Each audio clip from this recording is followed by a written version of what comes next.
Hey, everybody. Welcome to the Herd Fit Podcast with Dr. Sam Marie and myself, Coach David Syvertson.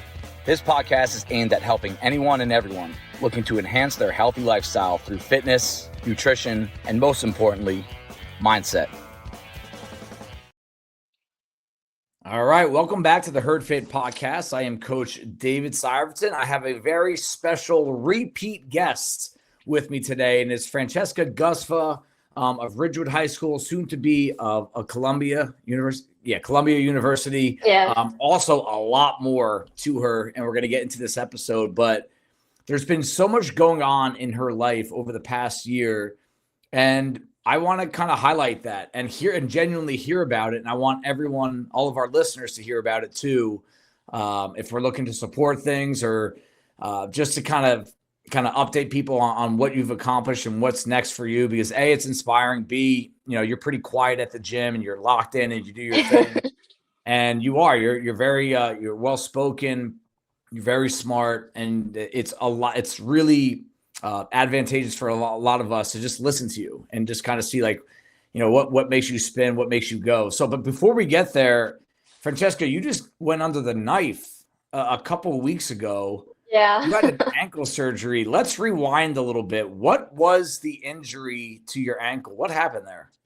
Yeah, so I went to Nationals, Fargo Nationals in mid-July, and I went through the tournament, and then in my last match, the finals match, I guess my ankle had popped or something like that, and with all the adrenaline, I didn't even feel it until after, and I went to get an MRI, and I tore my ATFL ligament. So I had to get surgery, like maybe a couple weeks ago, and then it should be about like a 3-month recovery period. So Okay. yeah. Yeah, it doesn't surprise me at all that you go out. And we're going to get into this, the Fargo Nationals. We'll get there. That's part of what we want to talk about today. But it does not surprise me at all that you're like, yeah, didn't even feel it, and all of a sudden, was there a moment after the championship, once it was done, once the adrenaline had that dump off, did you start to feel some pain? Was it extreme? Was it kind of subtle? What was that like? Yeah, so after you win, they usher you to the back and there's all this stuff that you have to get done for the award ceremony.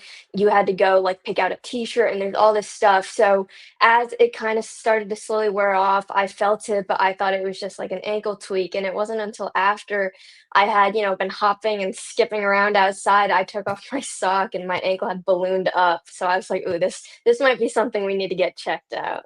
And yeah, no, I remember you coming in and you praised, you're very responsible. All of you guys are. You, Manny, Yaya, your father, all responsible with scaling appropriately. And if something hurts, go in the other direction. Don't try to set world records at the gym every day. You're there to train, not to compete. I remember you coming up and asking like, hey, I'm going to need a few modifications, which are pretty easy to do for us. But there were unique modifications. It was like, yeah, just kipping on a rig hurts my ankle. And then you just go bang out 10 strict pulls to do it. Or kipping on the handstand push-ups. Obviously, the jumping and the running, we can easily modify. What were the things that, we have a lot of people that are banged up at the gym. Some have legitimate injuries as well. What does that do to your psyche? When you're in the training, you constantly have to kind of dance around pain, or you don't want to make something worse. How do you still get kind of motivated and have that drive to show up and work out still? I mean, I think that still, even though I am injured and I was injured at that time, I think that didn't really change my outlook on working out. It kind of pushed me more because I wanted to, get into the gym and work out. And I think that scaling back the workouts, I don't really think it had that much of an impact on, my like mentality. I just still wanted to go and finish the workout as fast as I could and like kind of compete against people around me. Obviously, keeping in mind that I tore a ligament, so I kind of had to scale it back a little bit. Yeah. All right. Well, best of luck for that recovery, because I know you have some things coming up for college and wrestling, but we'll get there as well. I'm also happy that it happened in your last match, because yeah, for sure. It happened either before or maybe your first match. That really could have kind of thrown a curveball at that entire weekend/week for you. You're wearing a shirt, Blast Double Breast Cancer. this is a nonprofit that you started that I'm Mhm. involved with somewhat, and you ran a well. Let's before we get into the event, how is that going so far? Because this is something again, you're going to have other young people listen to this, and this is Mhm. something that I want a lot of young people to not necessarily look into doing themselves, but take in what you've done and talk about some of the ups and downs. How is that going so far with this nonprofit that you started? Yeah, so just to briefly explain what Blast Double Breast Cancer is, it's a nonprofit that raises money for breast cancer research through sports, specifically wrestling. And I started it in honor of my Auntie Barbara, who passed away from breast cancer. And so this cause is one that's really meaningful and important for me. And so it's the nonprofit is kind of um, me trying to use wrestling, a community that's been extremely supportive, and it's kind of a very interconnected community, and use it as a vehicle to connect with other people through um, ideas and causes beyond just athletics and bring us together over something that I'm sure, we've all been touched by. And so, yeah, so that's what Blast Double Breast Cancer is. That's what we do. That's what we stand for. Mhm. And so I think to answer your question in terms of the ups and downs, so starting it was definitely not easy. It was kind of a learning curve for me. There's like a lot of legal stuff I had to teach myself, a lot of financial stuff. And so just learning that was pretty difficult. And then even beyond that, hosting a wrestling event was pretty tricky.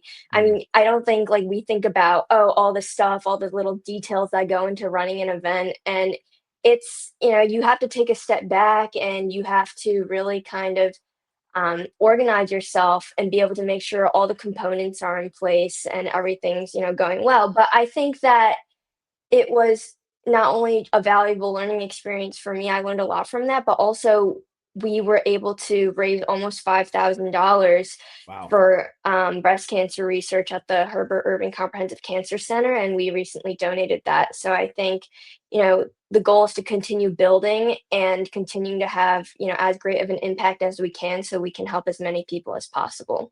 That's a great year one, and I bet it's only going to go up from there. Your wrestling tournament hosted at Ridgewood High School. Hmm. Again, that's where you wrestled, and that's where you're from when you went to high school. My son signed up, Yeah. and I'm involved with you in this nonprofit, and I really wanted to get Brock involved. He wrestled for the first time this past year in the winter in the season. He didn't really Yeah. do Yeah. much. He didn't do much other than wrestle people at the gym, some that don't want to be wrestled, but in the wrestling season and that meet. And I remember the week or two leading up, we were like, hey, we got to, get some registrations in there. You were told that a lot of people kind of sign up the week of. I don't know Hmm. how serious the discussion got. We don't need to know either about, hey, are we actually going to run this thing? Because with wrestling, we've struggled with this with some running CrossFit competitions. You do Hmm. need like a minimum number, because especially Yeah, so many different weight classes and divisions. But that is a big part of starting anything. I mean, starting a business, starting a for sure. nonprofit, starting a fundraiser is you kind of have to earn your stripes. You're not going to have people filing in the door year one. It's almost like you have to use that first year to prove to everyone out there that you can do this like that, and you're gonna do this, and Hmm. and I know you were there probably all day and you were probably exhausted after. And again, that's kind of proving to everyone else. But touch on, you had some support as well. I saw your Yeah. mom there. I saw your brothers both there working. I really appreciate Manny and Yaya came over and watched Brock wrestle, and they were trying to help him out. He Yeah. lost the first match. I don't think he ever emotionally recovered from that. But Okay. um, touch on just something like that requires like a group of people, a team of people to really help put their best foot forward. They're not getting paid to do it necessarily, Hmm. and that's not why they would do it.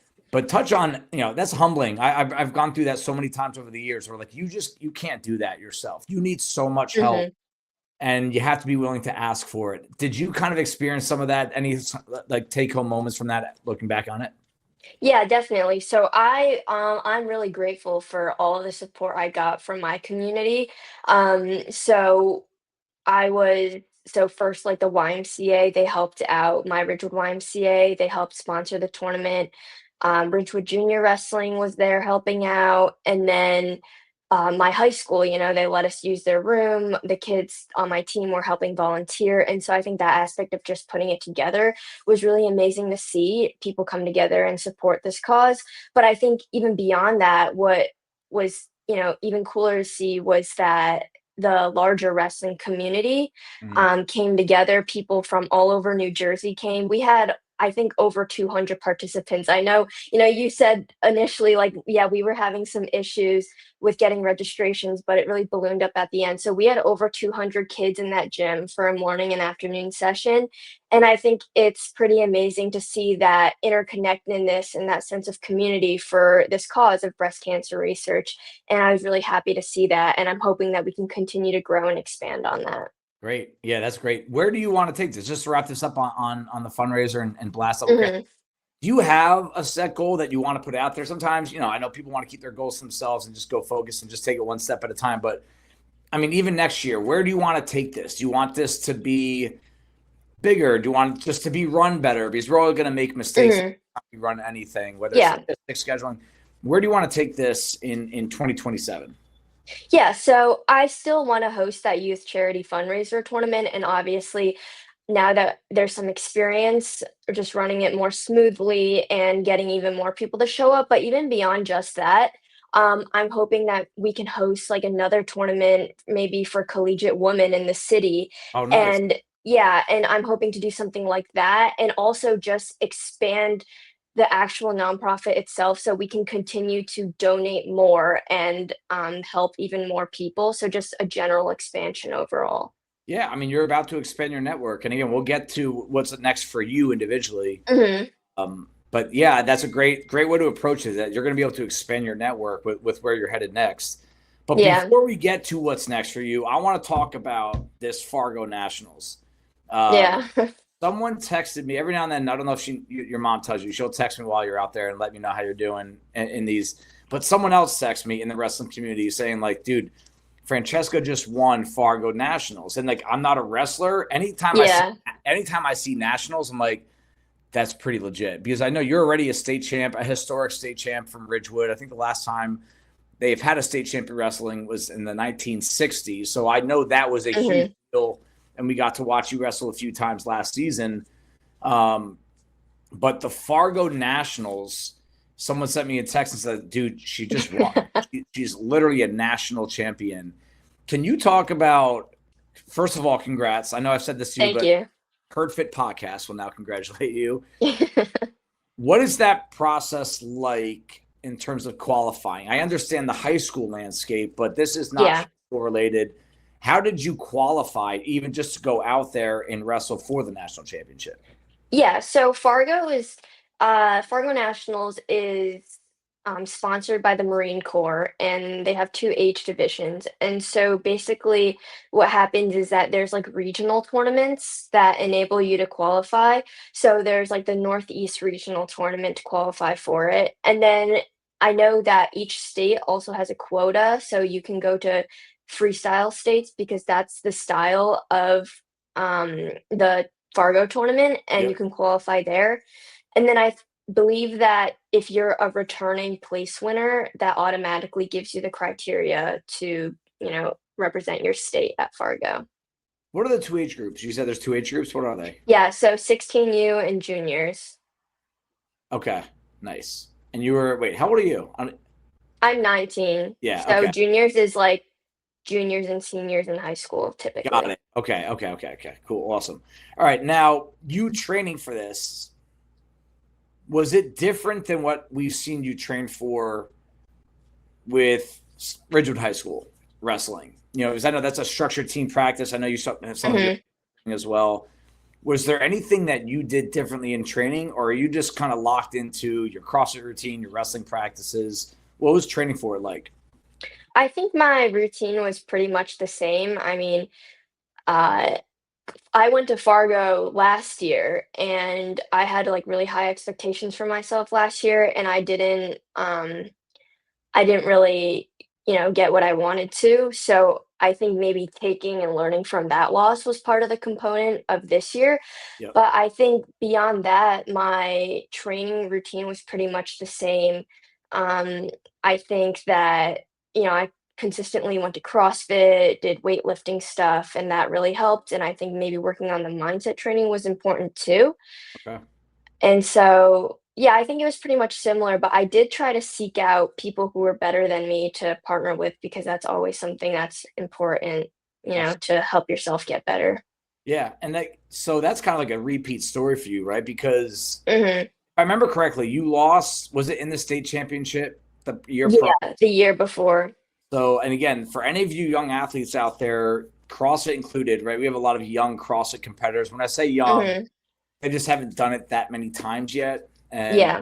competed this weekend um, at the Vitruvian Games Saturday and Sunday. I just got home a few hours ago, and I competed Mhm. with a guy that's somewhat new to the CrossFit scene in terms of competing. He still has a ways to go. Very talented, but it's there's so many elements to being a competitor, a wrestler Mhm. at your level. You have to lose at some point. You have to get that taste in your mouth Yeah.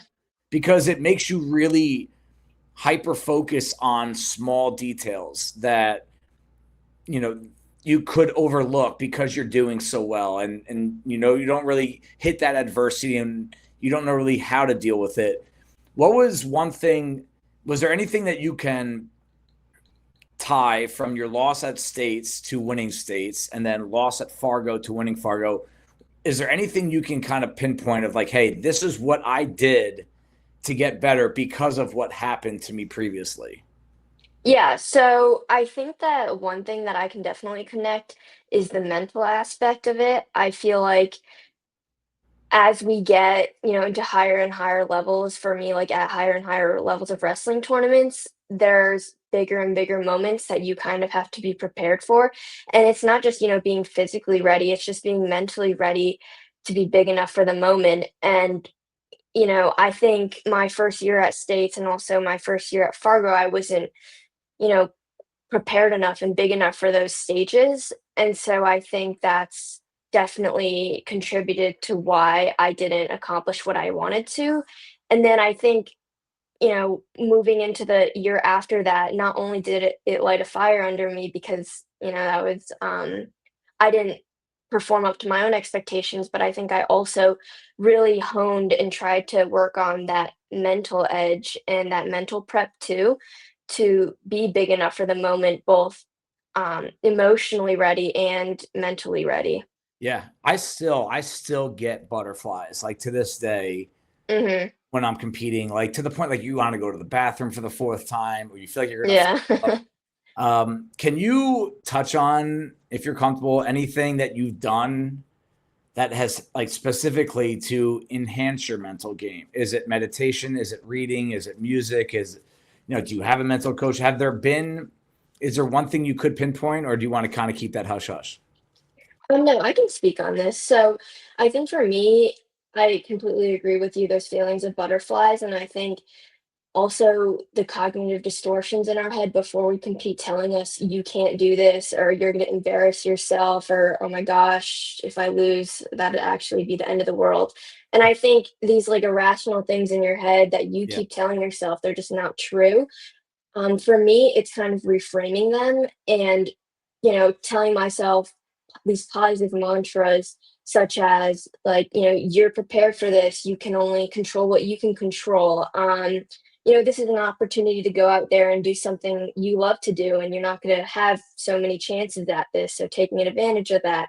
And I think, especially this year at Fargo, what it was for me was just seeing each match as an opportunity to go out there and have fun because that's why I do my sport, and I think that really helped me not just calm the nerves but be confident in my ability and be really calm before I went out there. Yeah, yeah, just smooth as fast, and just being able to like stay locked into what you can do. Those are Hmm. good words of advice, good mantras. I think one thing I've learned from having a mindful coach and listening to you kind of echo it, everyone needs a few mantras to. Yeah, for sure. I think that's one thing that everyone that's listening, you can apply this to, and it can be competitive sports like what we're talking about. It can be stuff Hmm. work-related, job interviews, things that you just get nervous about. And, I grew up in the Derek Jeter era of the New York Yankees. And I think one time, I don't want to get his quote wrong, but the mantra he had slash the approach to high pressure situations, he just said, being prepared and knowing that you feel that you're fully prepared, meaning you did everything, it takes all the nerves away. Now, does it actually take the nerves away? Does that mean he was never nervous when he was up at bat in the World Series or fielding a ground ball or having to make a big play? I don't think so. I think being nervous is a very natural human emotion that we all go through. But what do you resort to when you're nervous? And I think Derek Jeter listening to you, it's like, I did the work, and that's what I could control. There's going to be things outside of my control that there's no point in even stressing about it, but there should be less nerves, or you should be able to control them before a big wrestling match or a big job interview, because you know that you prepared. Now, if you did not prepare, if you didn't work hard, then maybe those nerves are the ones that start to take over. And I just competed this weekend. I can see it. Nerves, it takes over physically. It takes people over. They can't concentrate. They can't count. They can't listen. They're not in a tunnel. They're all over the place. And maybe that's a result of, deep down, you didn't fully prepare. So I think a lot of this, what your success that you've had at Fargo Nationals, it came from years, not even the months leading up to it. It came from years of doing things the right way. I don't even know you that well, Francesca. It's been a few years. But watching all three of you and your father, but specifically you, Yaya, and Manny, you guys from day one do things the right way. And that, to me, is in 5 years from now, the benefits are going to be there because of that. So that's why I'm not a huge New Year's resolution guy. I'm not hey, I'm going to start over tomorrow and start my diet tomorrow. Who you are for 5, 6, 7 years from now is going to dictate your future. Who you are right now is going to dictate your future in 5 to 7 years. And I think you're a prime example of that. All right. Well, let's get into your next step for wrestling, because I actually am really intrigued by this. I purposely haven't been asking you this because I want to kind of make this part of this conversation here. You're going to college literally next week. Yeah. Selfishly, I'm upset by it. I'm happy for you, but we've had this over the years. I would say now about a dozen times where someone's worked out with us in their teens throughout high school for years, and then all of a sudden, bam, they're off to college. And you get upset that you don't get to see them and work with them anymore, and especially athletes that are as coachable as you. But you leave for college next day, and are you planning on wrestling at Columbia? Yeah. So I'm going to be on the women's wrestling team. That's awesome. So they have women's wrestling team, and I know it's a growing sport, and you're very early side of that curve for the sport itself. If wrestling really takes off for women in 5 to 10 years, you're going to be, I think, one of the people that we all look back on and say, hey, that was a reason why, which is a pretty cool thing to be a part of. Have they always had a women's program?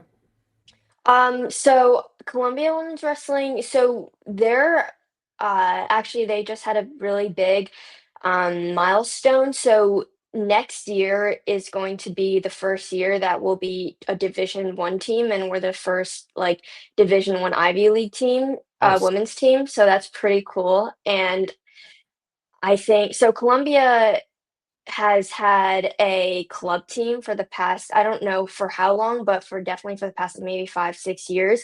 And I've talked to a lot of girls on the team, and I know the Coach Emma Randall, has run the club like a Division 1 program. So a lot of the girls have told me it's not like we'll be changing anything. We'll just be continuing to do what we do, but now we'll officially have the title of a Division 1 team and can participate in the NCAA championships. Nice. So I think that's pretty cool to be a part of.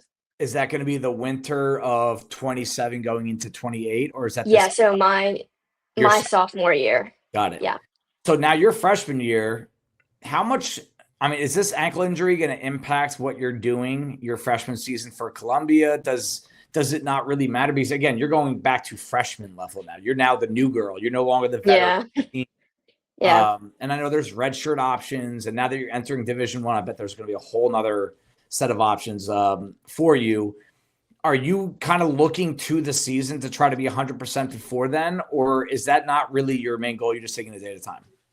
So it would be really nice to get ready for this season, and get be ready to go right when it starts. But I think that I'm kind of just taking it a day at a time. I don't want to rush recovery, and I think it's really important to prioritize, being healthy now because I don't want another injury, 2 years from now. So I think that it's important, but also I I'm just trying to, be as careful as I can, and then when I do return, when that does happen, I wanna be ready to go.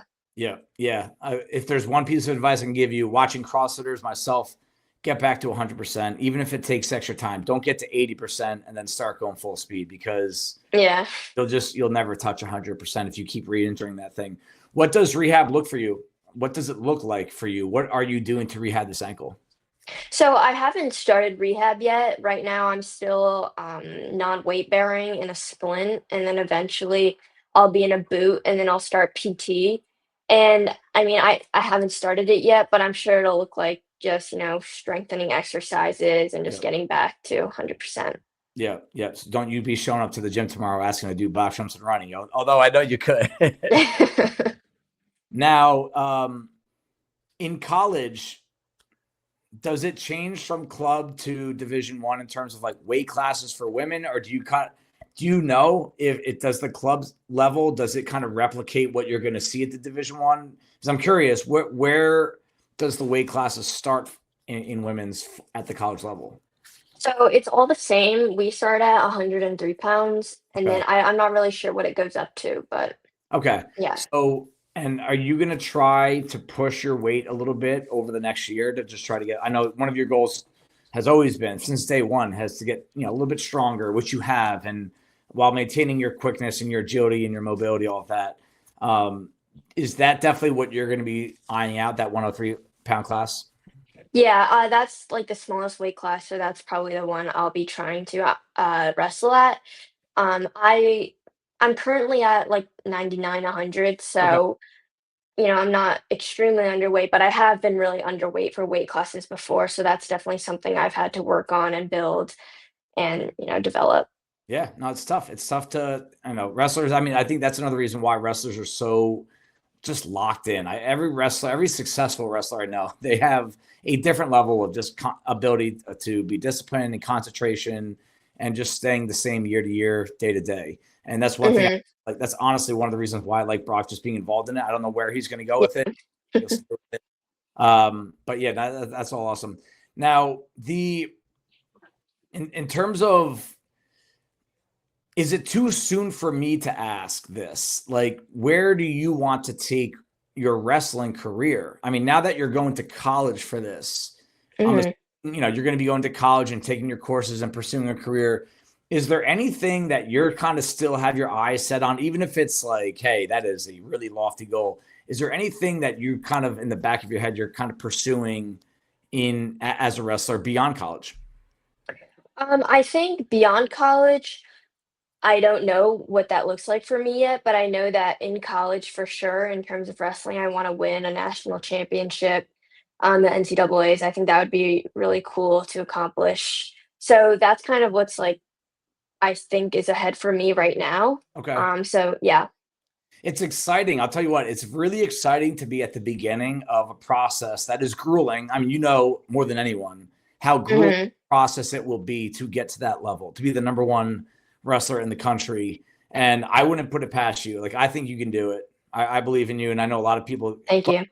but it's also, you have to do a lot of work and you have to be really For consistent. sure. Yeah. And again, this goes back to what you're doing right now, next year, the year after, leads to you not being that nervous about it 3, 4 years from now. Hmm. You get your shot because you are going to put the work in and you're controlling everything you can control. How do you plan to balance this with all of your schoolwork? Because that's not a joke of a school, Columbia. Yeah. Do you Yeah. know you're studying yet?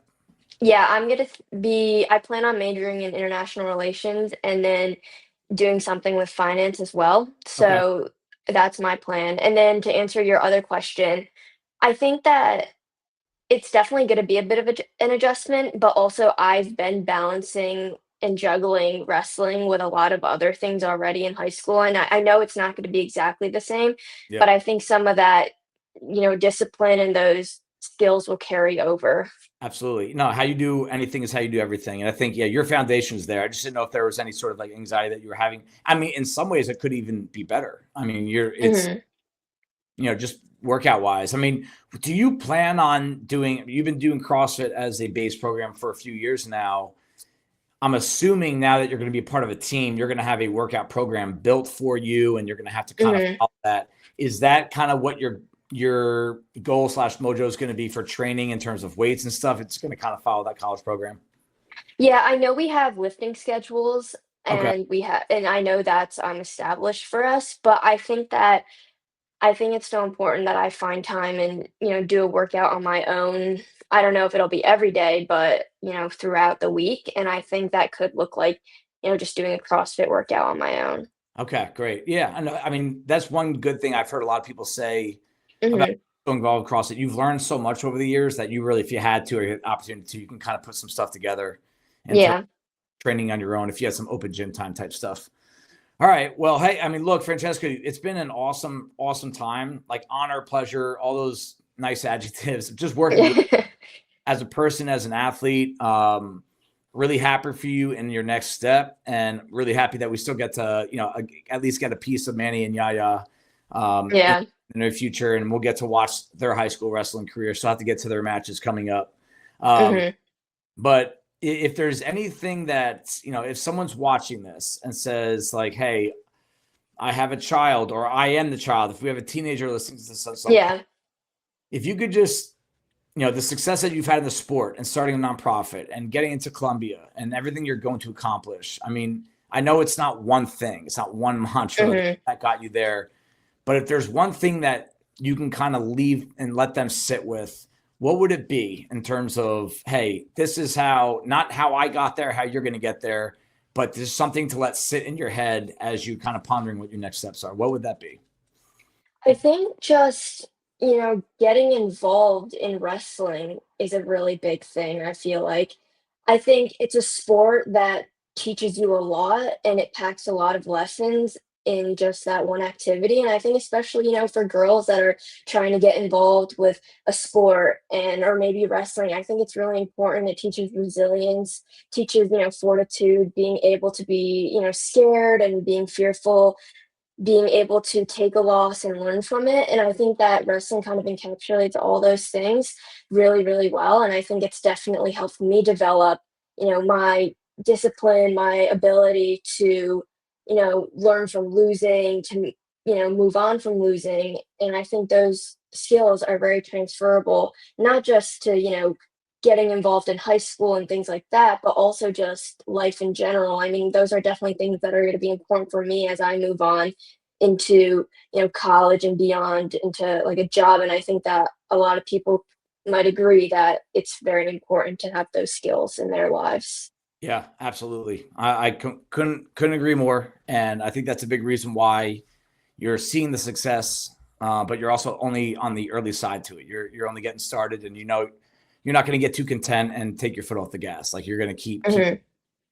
All right. Well, thanks again so much. Best of luck to you. I'm hoping I'll at least see you at the gym. We'll see if you're allowed to get Yeah. between now and next Sunday. But I know you always have a gym to work out at when you're back home and visiting Thank for you. holidays and in between seasons right now. But we'll definitely be tracking, following, and supporting you from afar.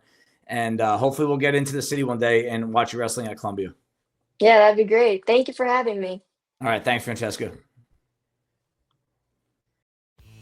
Thank you, everybody, for taking the time out of your day to listen to the Herd Fit podcast. Be on the lookout for next week's episode.